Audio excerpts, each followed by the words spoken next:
لو دكتور ومحتار تنزل المحتوى بتاعك على انهي منصة، تعال هقولك. بقابل كتير من الدكاترة مهتمين بصناعة المحتوى للمجال بتاعهم، ولكن دايما بيقعوا في حتة انزل المحتوى بتاعي على انهي منصة. دايما بسمع منهم الشكوى دي: انا ما بقدرش انزل الفيديو اللي انا بعمله على اكتر من منصة، يا دوبك هو بيصور بيمنتج بحاجات بسيطة وبيرفع على الفيس او الانستجرام او التيك توك او اليوتيوب. خليني اقول لك معلومة مش كتير يعرفها، ان على حسب التخصص الطبي في منصات لازم تركز عليها اكتر من منصات تانية. فمثال بسيط: لو التخصص بتاعك ليه علاقة بالاسنان بالحاجات التجميلية، لازم تركز اكتر على الانستجرام. هتقول لي يعني انزل على الانستجرام وما انزلش على الفيسبوك او التيك توك؟ هقول لك لا، في فرق ما بين ان انت تنزل بشكل اكتر او تركز على منصة وان انت ما تنزلش خالص. فالمحتوى بتاعك انت لازم تنزله على جميع المنصات، ولكن هنمسك مثلا الانستجرام في التخصصات التجميلية وتخصصات الأسنان، لازم تركز عليها بشكل أكبر.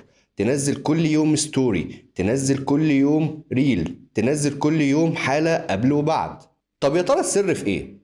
السر في ان الجمهور بتاعك في التخصص ده، وليكن مثلا في الحاجات التجميلية زي جراحات التجميل او الجلدية والتجميل، الجمهور اللي بيهتم بالتخصص ده اكتر قعدته بتكون على الانستجرام، اللي هم السيدات مثلا من فئة عمرية من 18 سنة لغاية 40 سنة.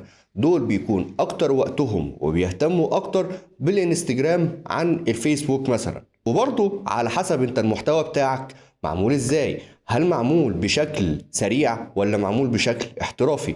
فتلاقي منصة زي التيك توك بتدعم المحتوى اللي معمول بشكل تلقائي وبشكل سريع، وتلاقي منصة زي الفيسبوك بتدعم المحتوى اللي معمول باحترافية ومكتوب بشكل كويس. عشان كده دايما بنقول ان صناعة المحتوى مش عملية سهلة.